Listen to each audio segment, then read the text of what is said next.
Good morning. Good Wednesday morning to you. I am going to jump right into it. No intro on this We Can Do It Wednesday. There's really no easier way to say it, but times are really challenging. Really challenging. And if left to my own devices, trust me, I'd be definitely more item specific. But you know what? I look back and think of my mom in many ways because she was the type of person that even during the worst of, like, let's say economical times, or even maybe like dealing with, let's say, certain issues in life, that is when my mom would pull out all the stops and try even harder to be a blessing to someone else. Like, used to look at her in great marvel and really an amazing, wonderful, godly woman. I miss her terribly, but I am looking back and I realized, you know what? I'm going to have to do the same thing too. I watch the news a lot, and I think a lot of you know by now that I like to watch Fox News. I enjoy it. I think it's very clear. This is not any, what word am I looking for? Endorsement for anything or anything like that. I just happen to like it. And I like clear messages, and that's important. But I'll tell you this much, even if it's a platform or station you like, don't watch media too long. It's tempting to, because the stories could be interesting, but sometimes it could really, like, especially, that's all I have to say on that matter. That's it. But it reminds me to try to be an extra blessing to someone else. And forgetting about the news, I have noticed in general, I don't know if it's just a local thing, I don't know if it's just a lot of people lately seem to be, probably because it's harder to, I don't know, manage funding, stay afloat, pay bills, not get into debt. I think a lot of people's patience is wearing a little more thinly. This is the time, this is the time when we have to say, okay, I'm going to step away a minute mentally, for example, go into a chair. A friend of mine used to tell me about this thing that he used to do. He used to call it his worry chair. I said, what on earth is a worry chair? And literally, he would time himself out for 5 to 10 minutes and say, you know what? I am going to sit in this chair and I'm going to worry. I'm going to talk about my worries out loud, whether they are personal worries, whether they are global type of worries, or whatever worries, things that, or annoyances. Now, some people could call it annoying chair or pet peeve chair or whatever. And some people even actually have a prayer chair, which is really, really sweet. And a chair that many of us could use a whole lot of, in my honest belief system, more often. But the thing is this: he would sit in his worry chair and get out all of his worries. And when the timer was up, bing, that's it. He went back to his regularly scheduled life. Now, you know what? If you think about that, that's a really good thing. Because number one, he acknowledged, boy, do I have concerns. Boy, do I have worries. He verbalized it. It might have sounded stupid, or said by saying it out loud. I'm assuming he was by himself, or he probably thought of his worries. And you don't need a special chair. You could write it down. You could just think about it, put on the timer, say, you know what?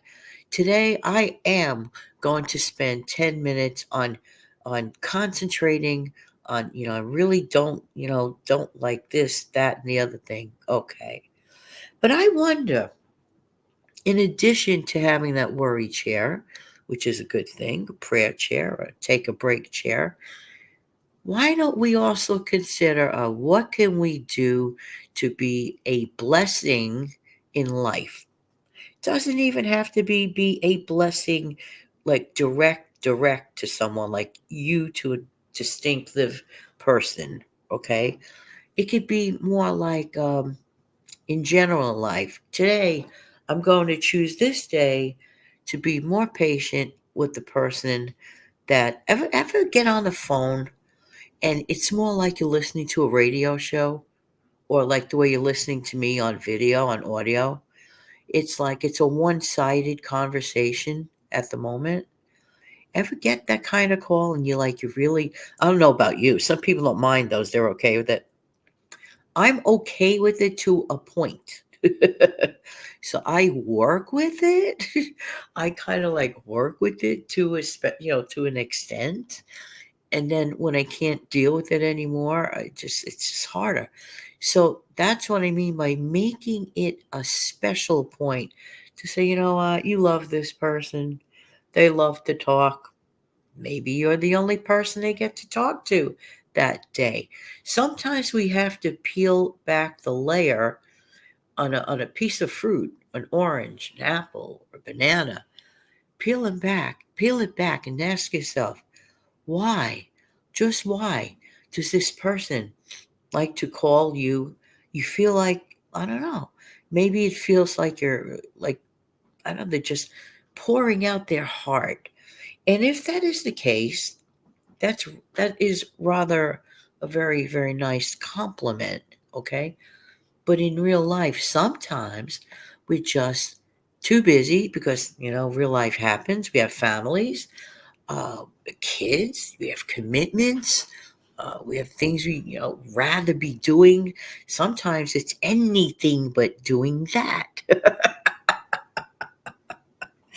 But then I look back at people like my mom, okay, and even though she probably held in a lot of times, I used to goof with her, say, "Ma, what are you, Mother Confessor?"